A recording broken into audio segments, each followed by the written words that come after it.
a time like this, the last thing anyone wants to worry about is when they can get their next meal. Thanks to the Silver Platter program, at-risk seniors can now have 2 meals a week delivered to their door. You might be excited to get out the door and back to a new normal, but what about your furry friends? How do you prepare them for when you start to leave the house every day? It's graduation season. While those confetti photos might look good for friends and family back home, here's why some students are upset about the mess that they leave around campus. Everybody loves flowers. Here's how one woman is bringing joy to the Tampa Bay area using her flower truck. Once Amendment 4 passed in 2018, it meant that ex-felons could now vote in Florida, but then the GOP created new barriers that require ex-felons to pay fees.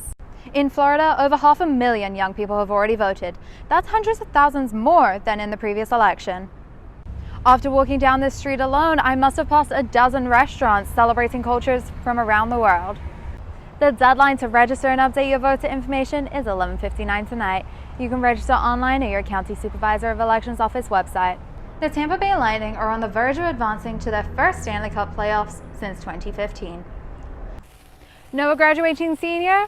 Make sure they're using biodegradable glitter, confetti, or even sparklers for their photos. And don't worry, I cleaned up my own mess. Reporting for Florida Focus in Hillsborough County, I'm Niamh Larkin. Reporting for Florida Focus, I'm Niamh Larkin. Reporting for Florida Focus in St. Petersburg, I'm Niamh Larkin. Reporting for Florida Focus, I'm Niamh Larkin. Reporting for Florida Focus, I'm Niamh Larkin. And I'm Niamh Larkin. Donald Trump and Joe Biden were supposed to debate tomorrow in Florida, but now we're learning the candidates will host 2 different town halls at the same time on competing TV networks. The last-minute turn of events marks another twist in what has already been a chaotic presidential race. Today is National Stop Bullying Day. Reporter Demi Asensio looks at a new study that found bullying is even more detrimental now than ever before. Today is Columbus Day. Reporter Deanna Lampasona met with protesters who are calling for this holiday to be abolished. What if someone told you that you had to pay to be able to vote? That's exactly what's happening to thousands of ex-felons across the state. Tonight on Florida Focus, we look at what one organization is doing to fight a ploy to deny citizens the right to vote. Young voters will most certainly have a huge impact on this election. Tonight on Florida Focus, I'll look into how they're making sure that their votes are counted and voices are heard. I'm Niamh Larkin. Your pets might be a small part of your life, but you are their entire world. As you head back to work, don't forget about how they might struggle to adjust to the new normal. Tonight on Florida Focus, I'll show you some of the ways to help with separation anxiety. Today is National Immigrants Day. Coming up on Florida Focus, I'll let you know which Florida city is ranked the best for immigrants. Amendment 4 passed in 2018. Everybody celebrated. Once Amendment 4 passed in 2018, it meant that ex-felons could now vote in Florida, but then the GOP created new barriers that require ex-felons to pay fees. I don't think I owe anything. The judge released me from supervision early because I did everything she asked me to do. Why would I owe fees? Lo and behold, I did. I owed fees and I had no idea. 90% of felons in Florida never pay their fines or fees, mostly because they don't know or they just don't have the money.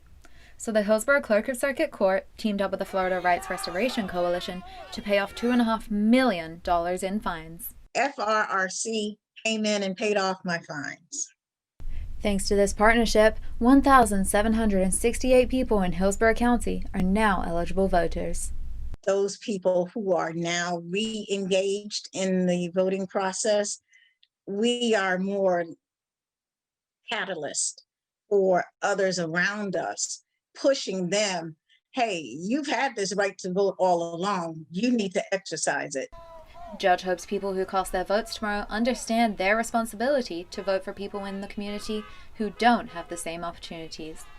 If we want to turn our nation around, if we want to turn the reputation of our nation around, we have to vote. Reporting for Florida Focus in Hillsborough County, I'm Niamh Larkin. In Florida, over 500,000 young people have already voted. That's hundreds of thousands more than in the previous election.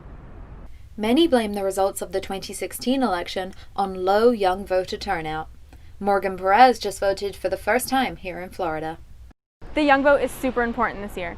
I feel like not a lot of young voters came out to vote in the 2016 election because they really just didn't think their vote mattered. Hannah Wyand also just voted for the first time. Whoever is president, it affects all of our lives, it affects all of the citizens of the United States' lives.